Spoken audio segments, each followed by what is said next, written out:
Once I was actually ready to stream the moment I opened OBS. The main thing is just that I didn't open OBS for a little while because I was doing other things. And by other things, I mean playing SimCity and actually having a pretty fun time. Howdy. What's going on?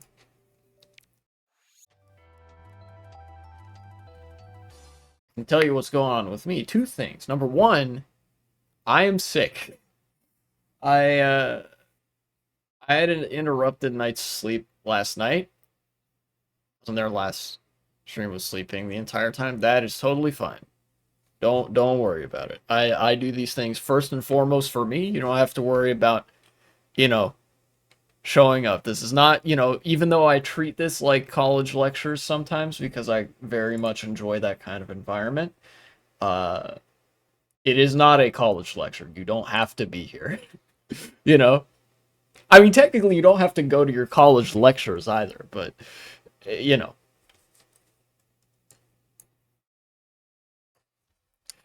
But yeah, interrupted sleep last night, and I did watch the whole thing later. Oh, well, cool.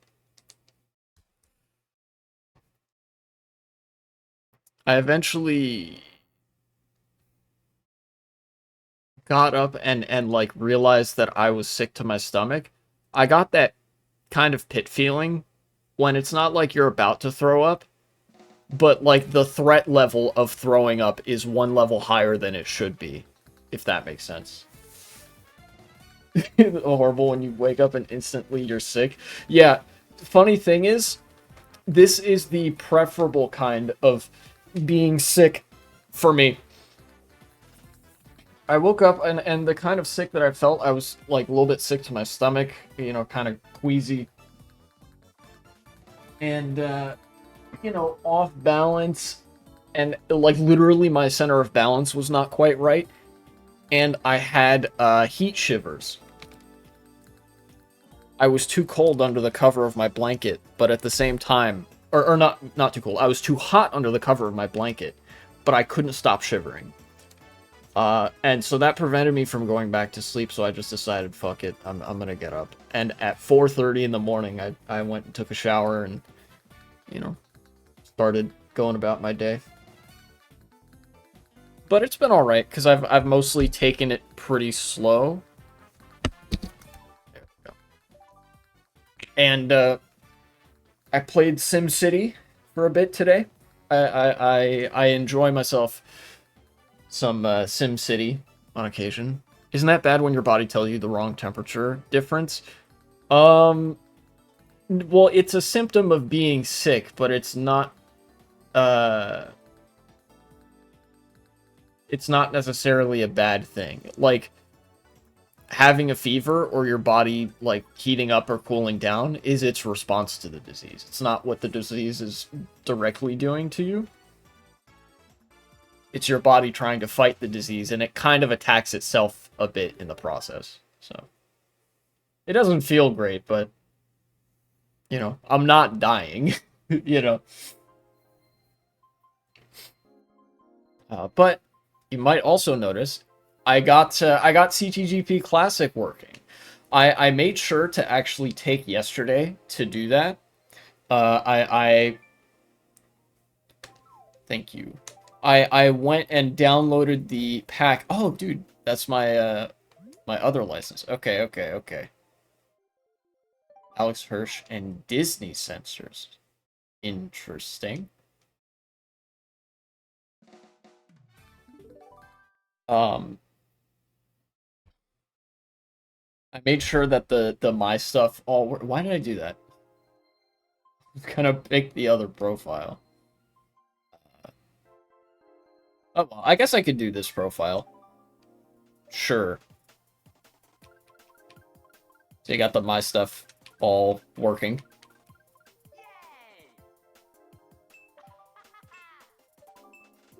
Including textures and music. Hear the news, all vaccines are good to be optional now. Sarcastic. Yeah, I did hear about that. I mean, obviously, I think we could kind of predict that this was going to happen with fucking RFK Jr. as the incoming head of the Department of Health and Human Services. You know, the man is known for being an anti-vaxxer.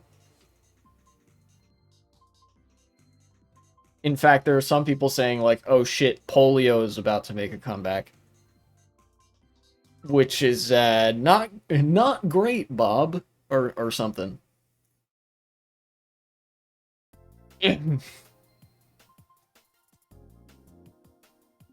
Alright. Oh, this has the 30,000 VR mod. Okay, cool. Alright. I'm gonna vote for tracks in, like, chronological order. So, Abe Abbott. How many humans can we kill as fast as possible? Yeah, that's the ideology. That's what it eventually boils down to. That's what it is. Let's go, baby. I love the old school CCGP tracks.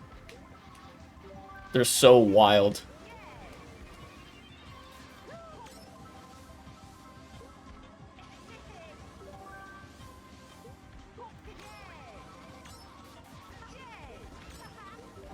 Oh, shit.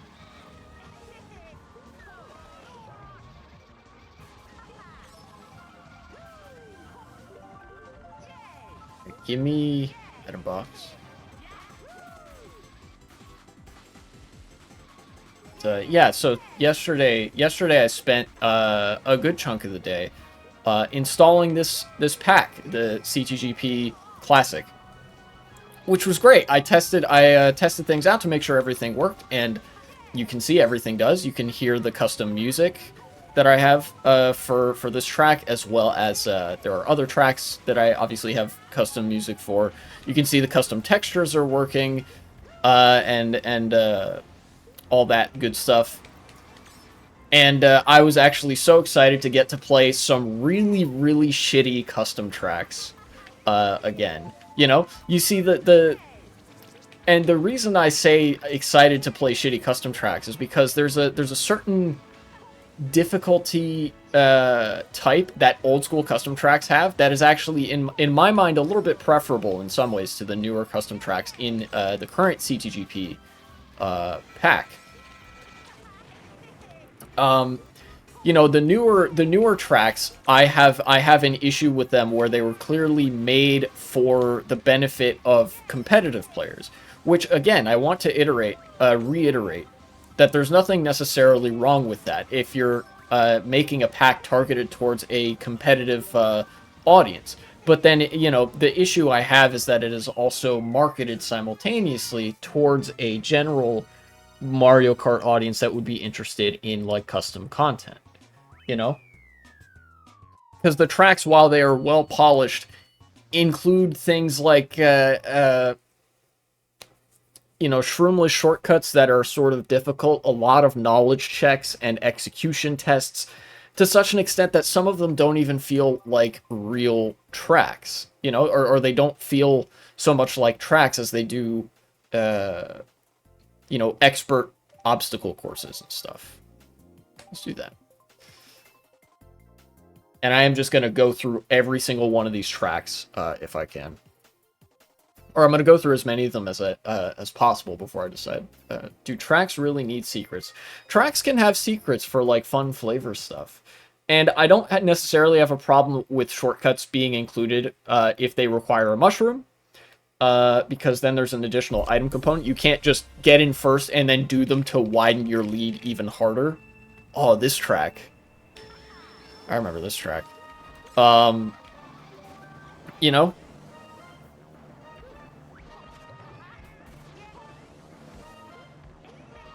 What was I gonna say? Yeah, okay, so the whole shroomless shortcut plus expert knowledge requirement sort of thing for a lot of the new custom tracks is kind of why I soured on some of those. But then with these old custom tracks, you may notice they're just really, really unpolished. And in a way, I feel like they're kind of equally bad for everybody. You know? Like, this section's janky as hell. I'm gonna make it, but... yeah. And it's not like the Mushroom Peaks mushroom section where you have to do it a specific way. That one's much more lenient, but it's still, like, that demonstrates some of the difficulty that I mentioned, where it's, like, jank and unpolished enough that it's like, a bumpy ride for everybody equally, even if you're an experienced player, you know? There's, like, a little bit more... ironically, the fact that some of these tracks are more straightforwardly Kaizo tracks makes them difficult in a more egalitarian way, because, like, everybody is struggling to a certain extent. I mean, I'm I'm racing out in first because when I first installed CTGP, this was a track in the regular pack. I installed CTGP for the first time in 2012. Am I dead? Yep.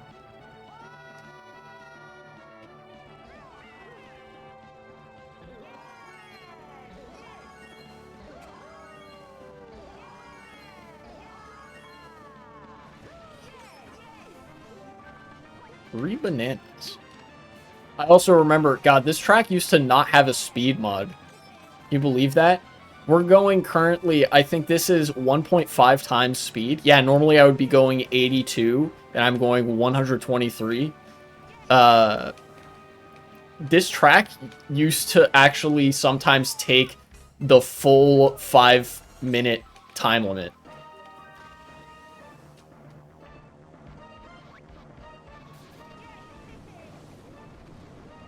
Ooh, almost got him. You can see how quickly I was gaining on him because he's on the Dolphin Dasher and I'm on the Mach Bike. That got him and, like, knocked him off? Holy shit, I did not expect this. Obviously on the mushrooms, I don't think you can really apply the speed mod.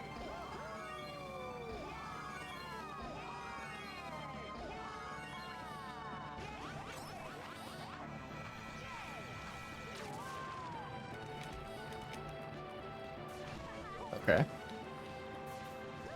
Here.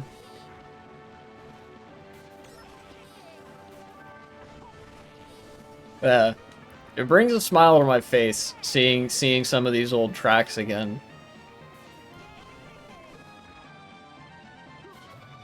Although I'll probably, you know, probably the bulk of my racing is going to be done off stream, possibly in the future, because I wanted to shift around with like different goals for each, like, series of streams that I do.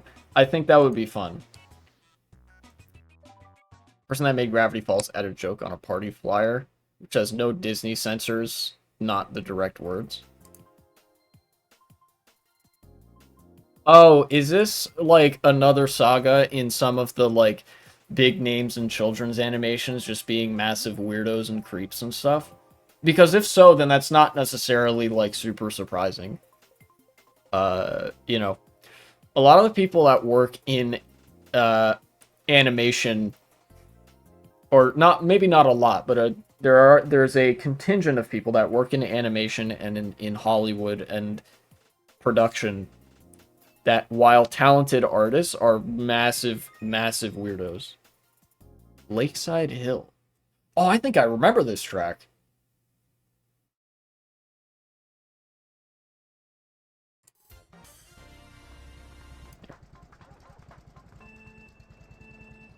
Yeah, I remember this track. No speed mod? No speed mod. Yeah, that makes sense. Oh, what happened to the Chain Chomp? There used to be a Chain Chomp patrolling the area around this bridge in older versions of the track.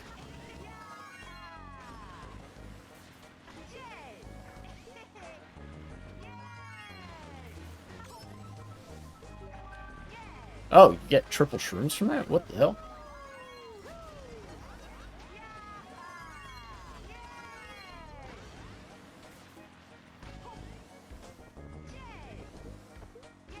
It's faster to go this way. I think you can just do this. Yeah, wow, what a shortcut.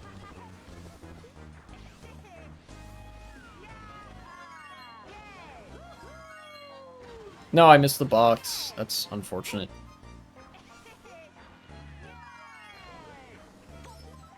You know, you could theoretically hit that shroomless. I think I've seen before you can hit that shroomless. I don't know how to do it, though. Kind of crazy if you can do it. It's also jank as hell and, like, not very consistent. Oh, dude.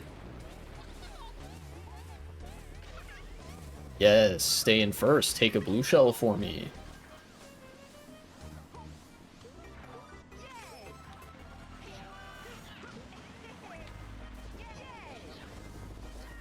Brandon Glover, welcome to chat. Or welcome back, I guess. I haven't seen you in a while.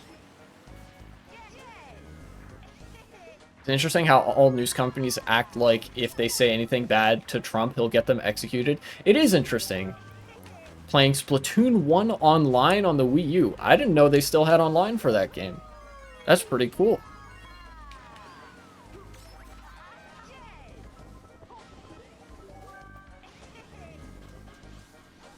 And I would. On wine. What? Online. The way I'm playing online. Oh. Pretty sure you need it. Big Yoshi 54, welcome to chat. I was just about to talk about something that had piqued my interest on social media recently. There is some good stuff, the good shit to talk about, but I wanted to talk about the evolving dynamic in the wake of Twitter kind of collapsing in on itself a little bit. You know, it's not to say that Twitter is irrelevant now, because obviously there's people still there. But it seems like a lot of people have moved from Twitter to Blue Sky, and I apologize for being slow today. That's part of what being sick does to me, I guess. And also having been up since 4:30 in the morning. A lot of people went to Blue Sky because they were like, oh yeah, this site is great. Like, you know, all the trans comrades can exist here in peace without, like, just Nazis harassing them every 0.5 seconds, you know? And for a minute, like, we had something good with Blue Sky. Like, for a minute, something nice was going on there. But, you know, leave it to fucking social media moderators to take a good thing and throw it in the goddamn trash bin. Because what ended up happening was, there's been a continuing process of more and more people coming onto Blue Sky, which means that there's a broader and broader base of people. So now it's not just like a bunch of lefties and trans people.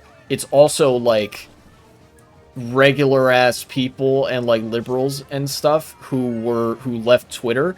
And because the liberals came over and a lot of the more mainstream people came over to Blue Sky, a lot of conservatives followed them. A lot of, like, really insane, basically, like, 4chan tier neo-Nazis followed them. Because understand that, like, those kinds of people have no life outside of making liberals and lefties really mad and harassing them, right? Like, the whole owning the libs, triggering the libs, that's their whole life. Which is really sad, and I'm sorry that they live like that. But, you know, it is what it is.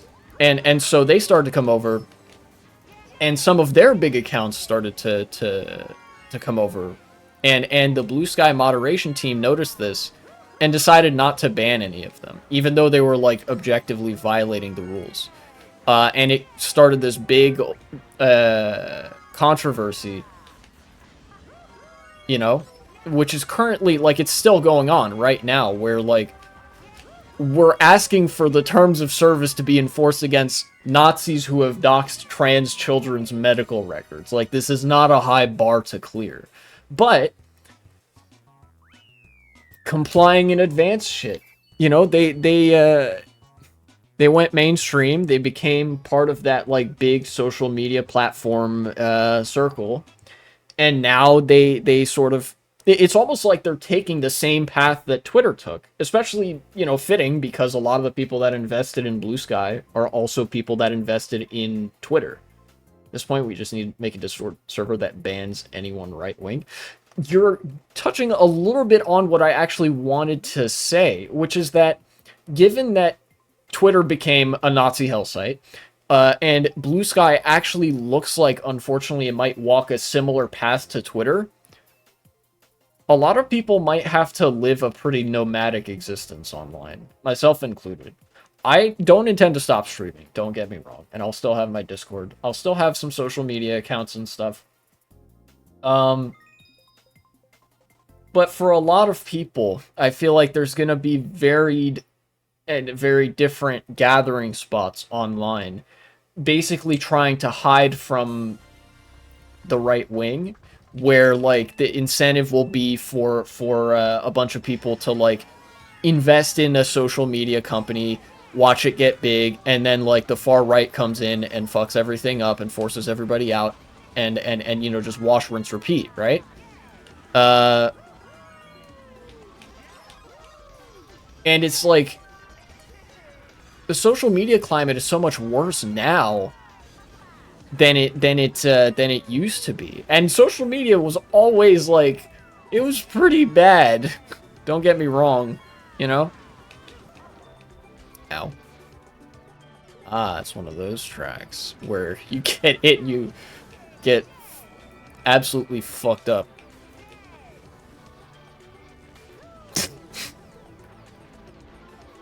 This is the kind of track design that we used to deal with.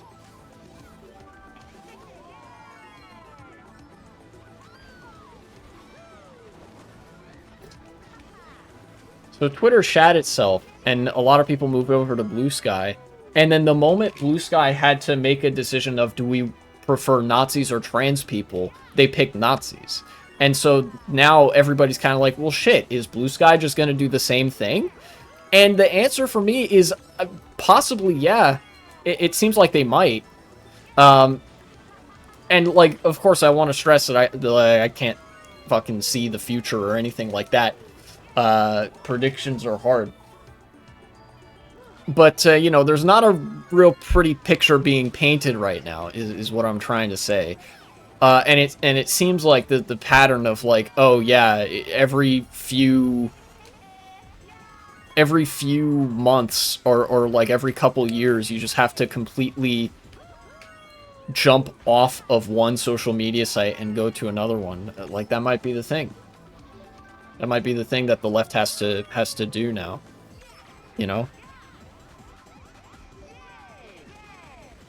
Social media existence in exile. You combine that with all of the stuff from the like the KOSA, was it the Kids Online Safety Act or whatever that's going on in the House and Senate right now, which would basically just make it so that any queer content online can be labeled as inappropriate for kids and can just be banned. This is kind of not good for online organizing for the left. Or maybe, you know what?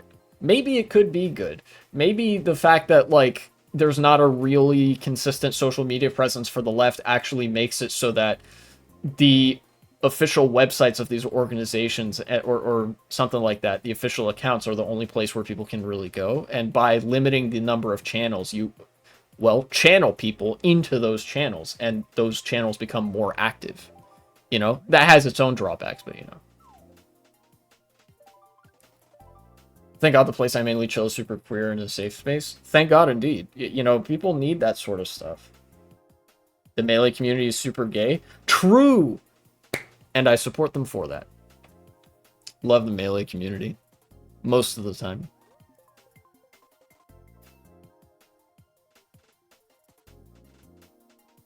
I've been getting with the FGC online a little bit as well.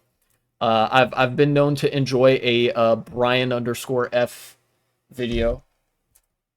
And JM Crops, of course.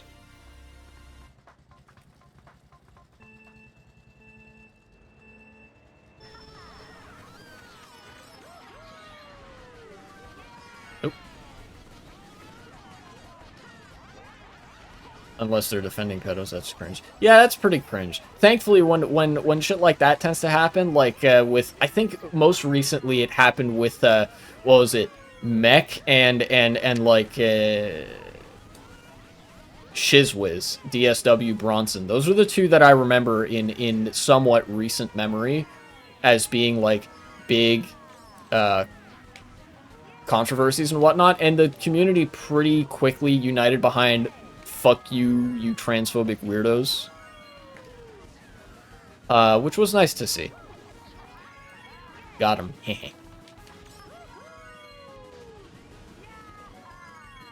Thought they got banned. Yeah, they did. And that's what I meant when I said like that was really nice to see people unify behind that. It's mostly in the alt side I see in.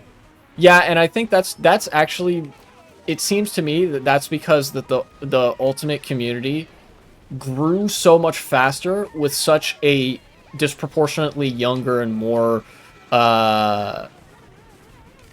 impressionable audience, you know? Defending Zero is lame as hell. I agree.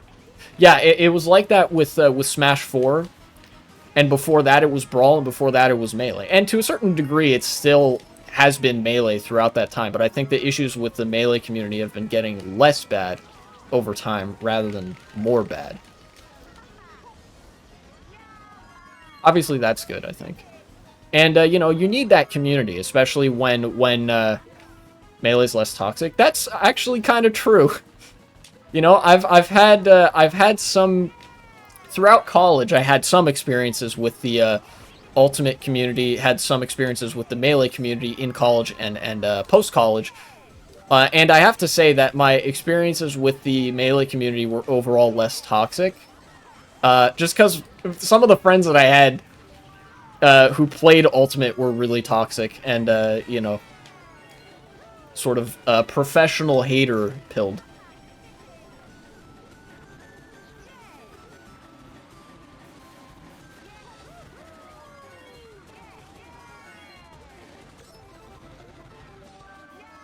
The best item in the game, let's go. You're gonna need your community when 0 day happens.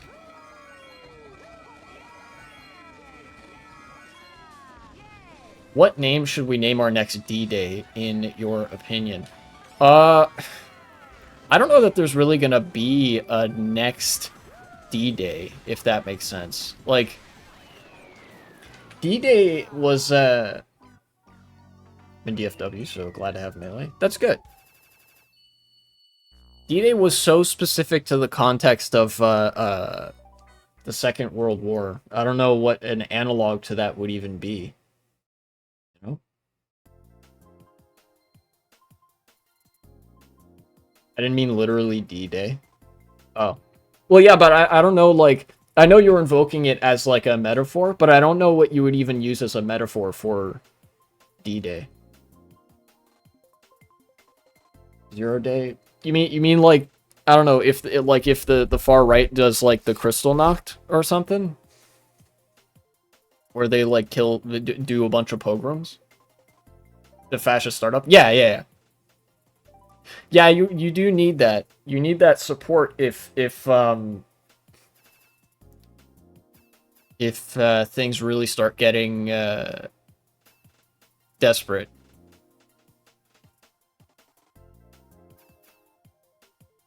Thankfully, I think I actually have that kind of support. I'm definitely insulated a bit in that way, but you know,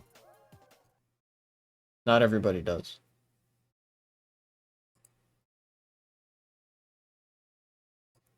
But you know what? I wanted to talk also about some positive stuff. I didn't just want to make myself feel worse, because I already feel, like, sick, you know? I wanted to also talk about some of the good stuff that I saw lately. And the first thing I wanted to talk about is the... it seems like there are some left parties in Europe that are actually returning to, like, grassroots organizing. I saw somebody had linked an article, and I actually went to it and read through it about the of all things, the Belgian Workers' Party, just a random party in you know, Belgium, pretty small country in Europe, you know. Um, even though that's like, I think that's where the EU Parliament is, in Brussels. Imagine if social media existed in World War II. I'm gonna be real, no, but it would be fucking crazy. You definitely have Henry Ford fucking Pepe posting every 5 minutes about the Jews.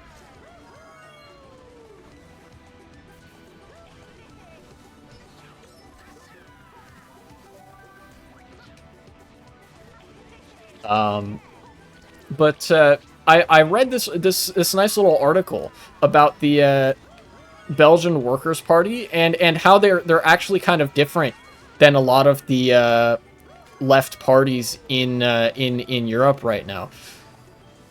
Like there's kind of a modern trend that some academics will call like the Brahmin left, where a lot of the formerly left-leaning, very left-leaning parties will leave the working class out to dry and sort of like liberalize. They will like gradually moderate and institutionalize and just become, you know, slightly nicer liberals and stuff. But what the Belgian Workers' Party did was they were like, nah, you know what? What if we didn't do that and instead we just cultivate a base of very young and working class talent by basically acting like we're the Black Panther Party out of government. For those not familiar, what the Black Panthers did in the United States was they actually, in places like Chicago, they set up free like school breakfasts for kids. They had their own free school breakfast program. I believe they used like mutual aid or something to fund it or to pool resources and stuff. And the fact that that program existed actually forced the government, the local government, into building that program themselves. So now that like now kids do get free school lunch and breakfast and stuff in Chicago, I believe. But they did that specifically as a response to the organizing by the Black Panthers. The Belgian Workers' Party has been doing stuff like that, where they're like, yeah, we're literally going around and like trying to be the welfare state for underserved communities and saying like, hey, our job here is to unite everybody, you know, and to help people unionize, to help people get medical help and stuff like that, and to basically develop. In a way, it's almost like they're trying to develop a proto-socialist support net, like safety net, while capitalism still exists. Kind of like how a lot of merchants in feudal Europe did that, like establish these small free markets and like that sort of stuff while feudalism was happening around them. There's a historical phenomenon that I feel like is happening there, which is pretty cool. That we're seeing the beginnings of the next system under the current system, you know. And this Workers' Party in Belgium has been like really hammering in on we need to do well for the working class, and they're using that basically to emphasize that whatever your race or religion, you are working class. That like, you know, these boundaries between us are illusory. You know, don't hate your neighbor for being an immigrant because both of you are poor, and we're here to help both of you and stuff like that. Imagine under fascism, someone tries to create Black Panther 2. That I can actually imagine, because, you know, the Black Panthers, the original circumstance of the Black Panthers was during, like, the Cold War, you know, when there was all the, like, McCarthyism and shit, and like, if you were so much as you know, offered somebody a drink of water for free, Joe McCarthy would fucking personally call an airstrike on your house or some shit.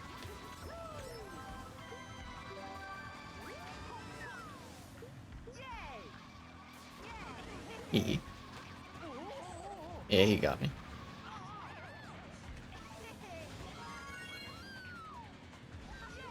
So funnily enough, it seems like the circumstances that produced the Black Panther Party to begin with are not too different from the circumstances that we might be entering in like the next Trump presidency.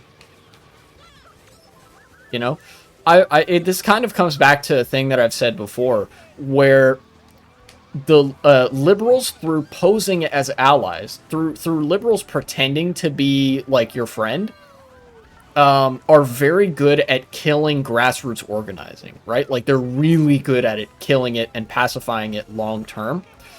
But fascists actually makes the people want to organize more, because fascists will openly say, like, yeah, we hate you and we want to kill you and stop organizing, stop resisting, etc., etc. They like their strategy is so much more confrontational and direct that they like they incite they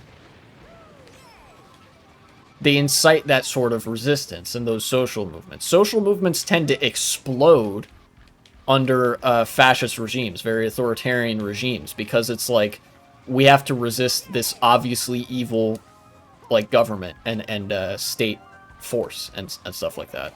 Does that make sense? Am I making sense right now, or is this just coming out as like a jumble of words?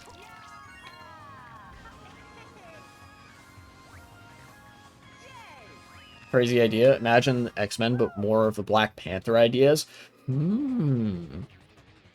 Man, that would be pretty fucking cool. I ain't gonna lie, that would be great. It would be great. It would be the greatest comic book adaptation that America's ever seen. Folks, you've never seen an X-Men movie like this. I'm telling you, that Wolverine guy, he'll fight for you, he'll fight for you, he'll fight for you. Because the X-Men, they're great, they're wonderful, they believe in America.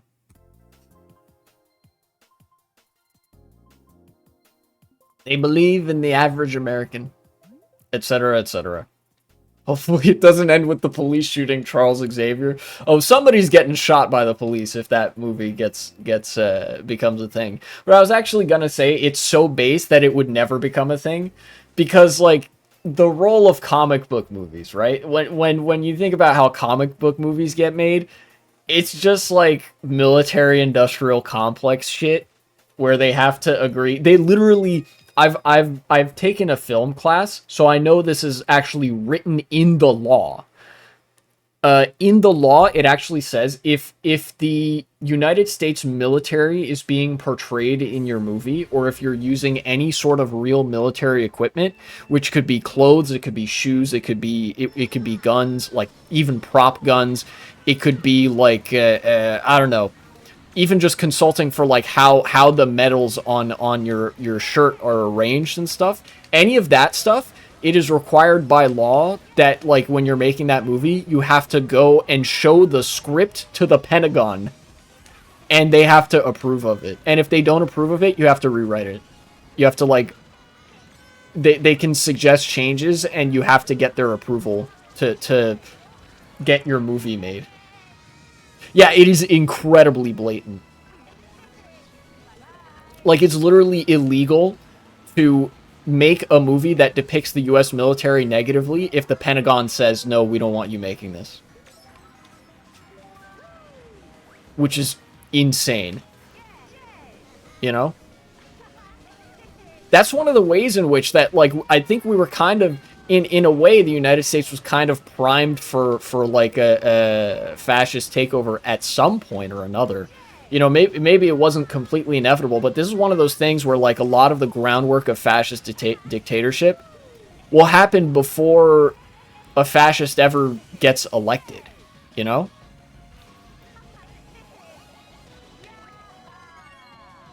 Oh yeah, this track is long as fuck.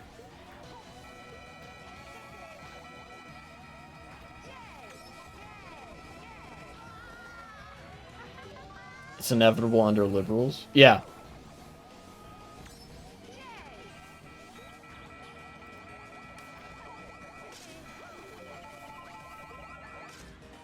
Now I don't have an item. Now I do have an item.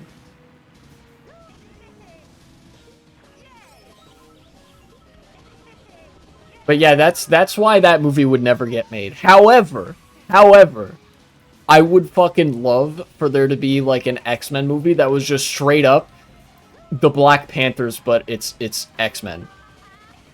Been blocking a lot of red shells this stream. Yeah. You know what's funny? Some of these custom tracks, some of these old custom tracks actually function better with the Mario Kart Wii game engine as a whole because they allow more red shells through and the road is wide enough that you could comfortably drive a kart on them. I did a little bit of practicing, not on this track, but like on another track to see what kind of tracks were in the pack. Ooh, that was a good shot. And I played a little bit of the Wild Wing and a little bit of the Mini Beast, and I was surprised at just how like easy comparatively it was to drive on these tracks with carts because the road is usually really big. You know, a lot of these tracks were like early attempts by people to make custom tracks and stuff. So they're kind of like, you know, one of the things you have to do when you're making a custom track is you worry about how big is the model? How big do I scale it? And you usually want to scale something a little bit too big as opposed to a little bit too small, right? Like if you're going to have one or the two, you can't really get it just right. You want it to be a tiny bit big. So that way you have a little bit of extra room to move around. And, you know, back in the day, everybody was so like, you know, everybody loved the long tracks. And to a certain extent, people still do love the long tracks. So they didn't care if the track was like 3 or 4 or even 5 minutes long. As long as it was like not too small, you know? The best item in the game. I love it.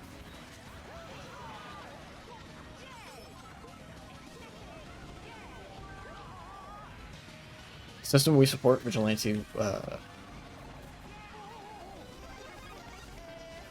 kill CEOs, we say, how dare you?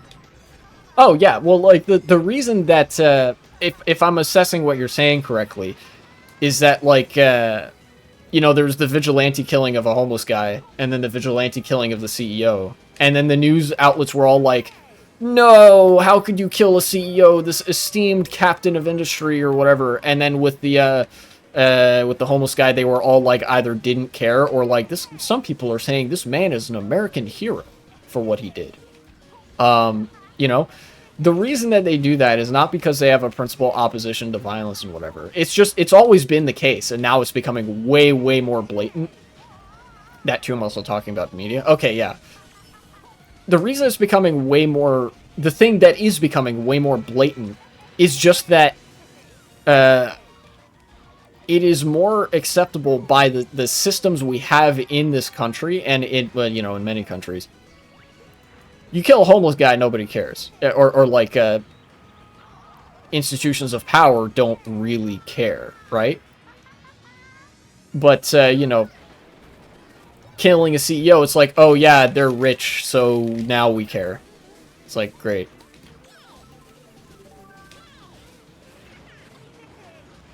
Okay. Level boss is more self-aware about the system we live under than most media. I find that funny. Yeah, well, you know, the thing about stuff like that is that a lot of artists, there are some artists that are massive weirdos, but if you take artists as a group, they tend to be more progressive than the societies that they come from, you know?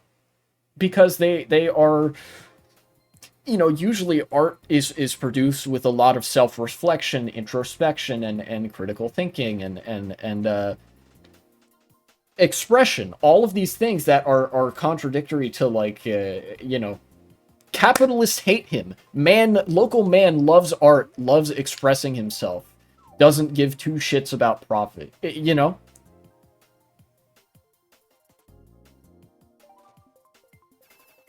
Most recent episode, they said, we're not going to kill you, have power, your life is actually worth it. Yeah, you see, that's like, it's like that meme in the comic books where the villain kills 1 squadrillion people, and then the hero's like, I should kill you, and then the villain's like, if you kill me, you'll be just as bad as me, and they're like, no, you're right. It's literally just that. Like, that's a thing in real life. Like, you kill billions, and they were like, Nah, killing them would be bad, but killing billions, that's, you know, you can overlook that. Or killing, I guess in the case of the, you know, health insurance CEOs, it would be killing, like, tens of thousands per year, so probably several million at this point. I think I took the slower route. Well, it's the prettier route, that's for sure.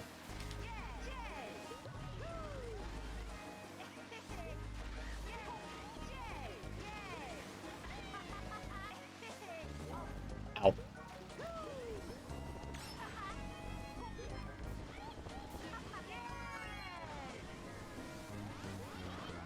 This episode released near the time of the thing with Luigi. Did it release slightly before or slightly after?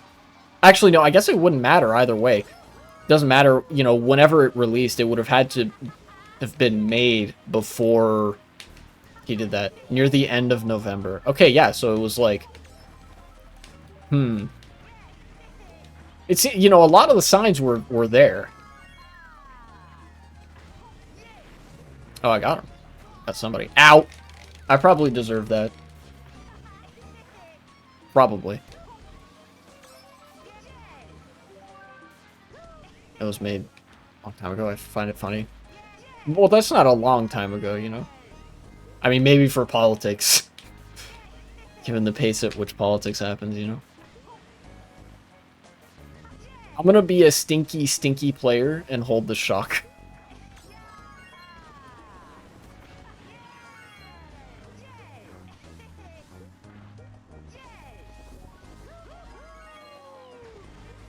Oh, I know he's gonna, like, try to bullet me or something. Also, why I like indie animation.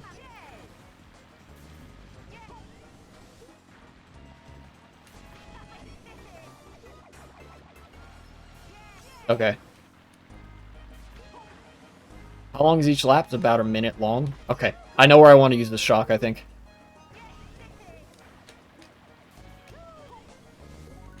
I'm gonna chain it here.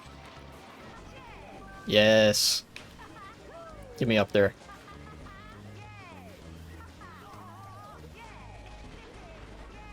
Oh, wow, this is a massive shortcut.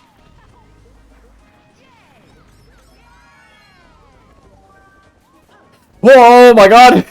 I didn't know that could happen there. That's crazy. Well, my strategy slightly firing.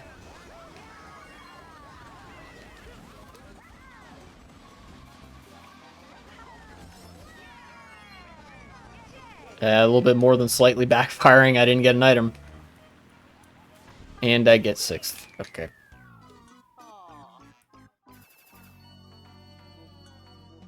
I like indie animation. Sometimes it's the last holdout. Yeah. Yeah, I think I agree. You know, small independent artists are more likely to be progressive than larger studios. Or I guess can be more progressive than larger studios. Because the big studios are like part of the big old market capitalist machine or whatever, right?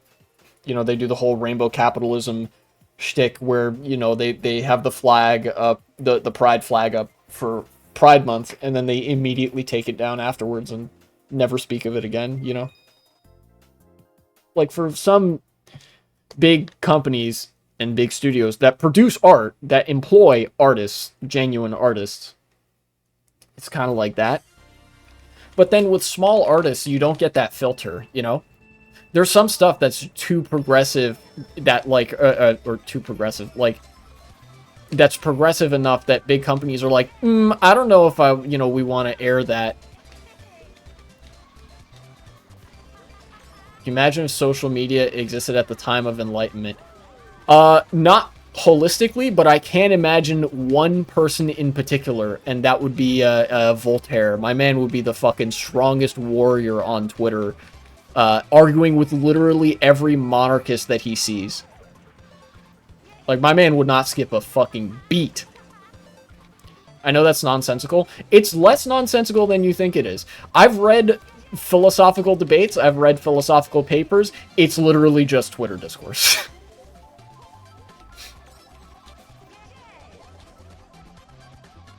Seriously. I meant my concept. Like social media during the Enlightenment era. I mean, the Enlightenment is kind of known for being a hotbed of like early modern liberal philosophy, right? So I mean, if anything, I think that premise of what if social media existed during X time frame is like kind of uniquely suited to the Enlightenment, you know? Obviously, you would get all the monarchs and shit trying to do misinformation and stuff, but for stuff like the Enlightenment, governments and kings and queens and stuff were not nearly as focused on like trying to get people to approve of them and like think they were legitimate as like modern corporations and governments are today, you know? Like, they didn't really care what peasants thought of them. Surprised some right-wingers think we're gonna go into a monarchy next. It won't be that overt, but, like, you know, we'll see shades of that. You know, certainly authoritarianism is on the rise globally. Whether that takes the form of a monarchy or a, like, somewhat loose presidential system where, like, elections just aren't all that free or fair, you know? It's kind of like 6 of one, half dozen of the other.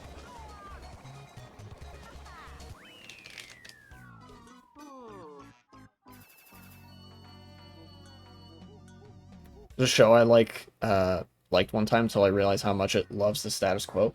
I feel like that's a lot of experiences for people when they grow up with something and they really like a piece of media or a show or a movie, and then when they go back they realize like it wasn't that great. I feel like some of it probably has to do with that, you know? Like when I was a kid I liked the Marvel stuff, I liked the comic books and whatnot, and there's still some things in there that I like. There's still some comic book things that I like, but it's like, you know, comics and those kinds of movies are functionally just an ad for status quo liberal shit. It was an advert. It said the status quo is a good thing and the concepts of the status quo and nothing will ever change. It literally said that. That is a weird ass thing to be saying in an advert. Especially like in the 2000s, I'm assuming, like, especially if this was like post 2008, you know, when the fucking world economy collapsed over people betting on housing and shit, you know? Like, that's crazy. 2 to 4 years ago? That's even crazier. It, like, that almost makes me think that, like, that had to be a satire, like, making fun of people who were like, yeah, the status quo is awesome, you know, don't change anything, right? Like, because if not, then, you know, goddamn, you know, let them cook, but I am not eating that shit. Damn it, I didn't get a box. But I took over first. No,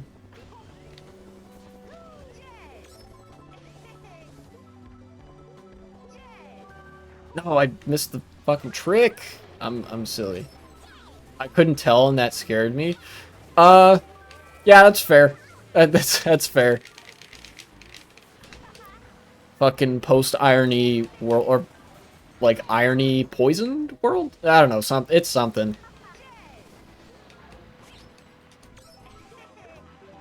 This is a really good track. I'm surprised it hasn't been like remade. Or actually, that's not true. I think it has been remade.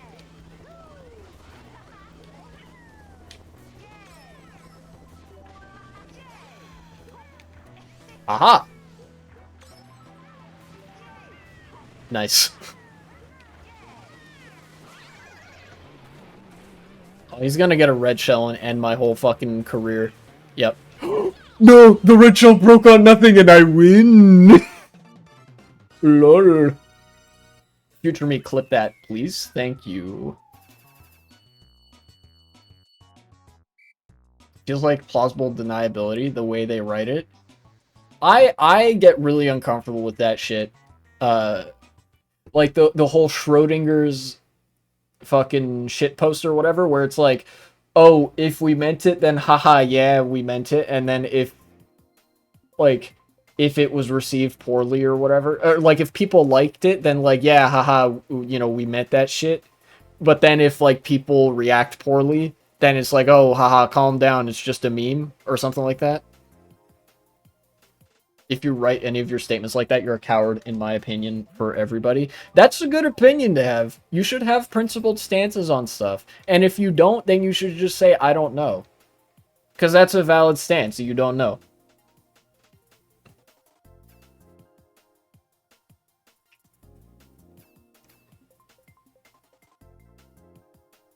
Honestly, given that it's an advert, I actually tend to lean towards, like, it's probably just incredibly tone deaf, you know? Because, a company's not known for their sociability and knowledge of the popular lexicon. Not known for being good at posting with a capital P.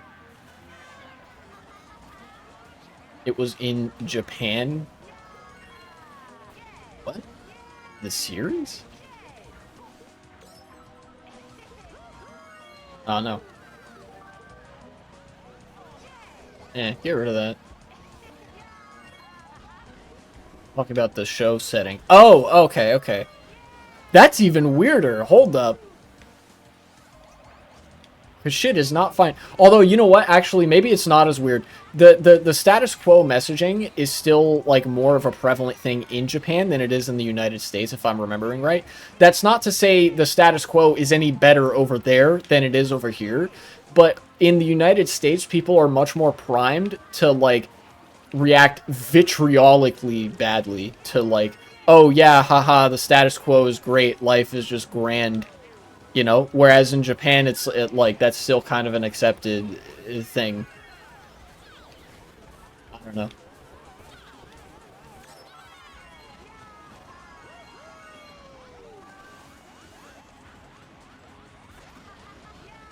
I feel like I'm lagging a lot. That bullet bill showed up like 3 or 4 times, and I didn't see it a single time.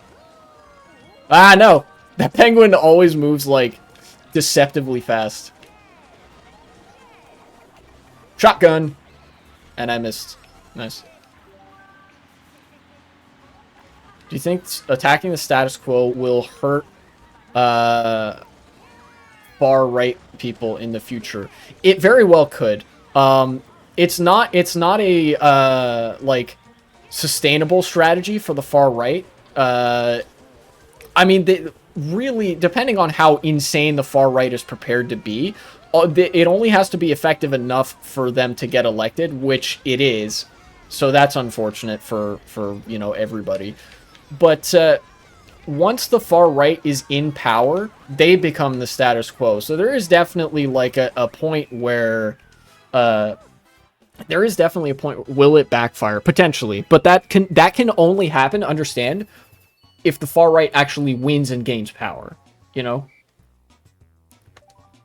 Because in most countries where they're doing that, the far right is the only people doing the populism. Didn't they already win? Yeah. So in the scenario where they did win, it is going to blow up in their face eventually, but it's still a lot of people are going to get hurt because it takes time for people to see and feel the consequences of bad politics.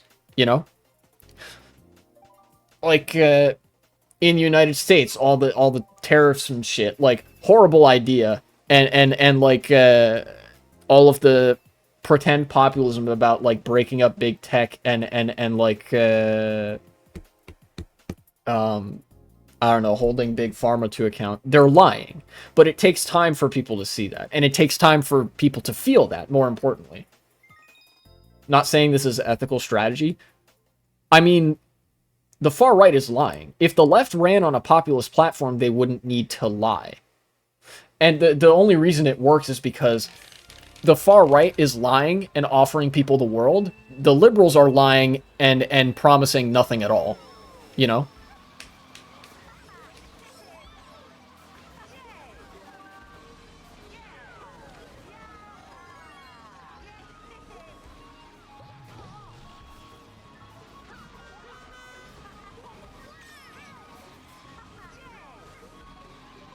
I'm gonna use this here. This is a pretty good spot to use it, because it's on the turn. Have you ever gotten so far ahead on a race that you pass last place again? I think once. But like not under very typical circumstances, you know? Like it was on a custom track that people tend to fall far behind on. You know, it was on one of those. It wasn't like that's the only real one I would count. Like on any of the regular 32 tracks in Mario Kart Wii, I don't think I've ever done that. You know.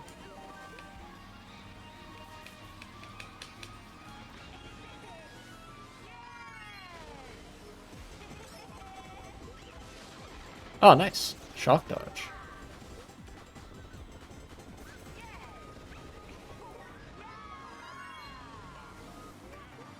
I think I know where I want to use this.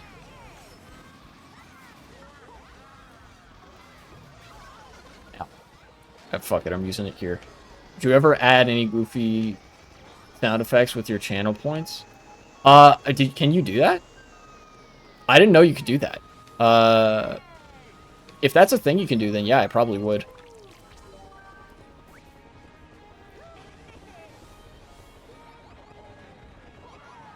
I don't know how they do it. Well, I don't either.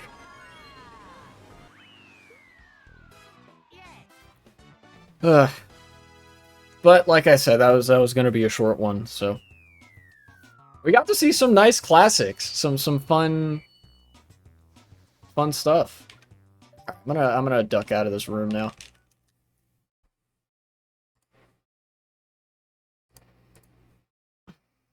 What do I want to do next time? No, don't do that. Thank you.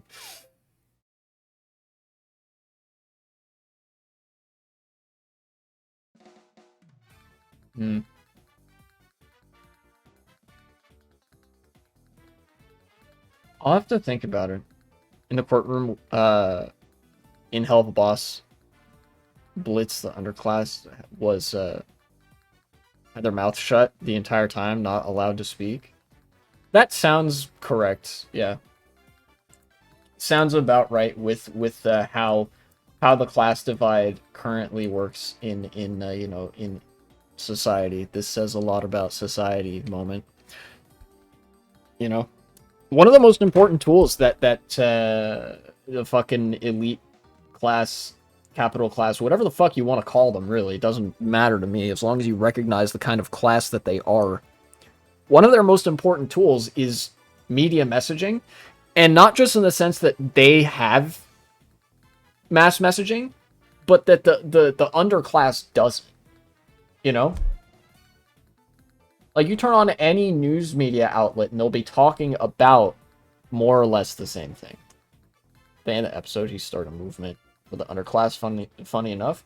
Well, isn't that also true to life? I wonder if having absolutely no power and being completely at the whims of extremely wealthy people that do not give two shits about you could generate some kind of resentment that might lead people to band together and to form a large social movement to you know, challenge that and try to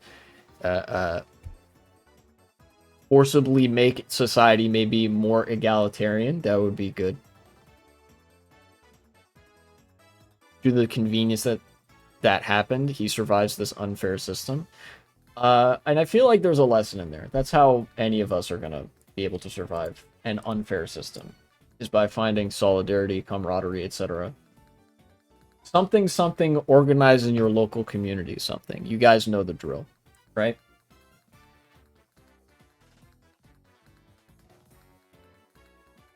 Get to know your neighbors. That's probably good, I think. Who is live? Me. Securing multiple wives in progress. What the fuck is Lumiru cooking? Let's go find out.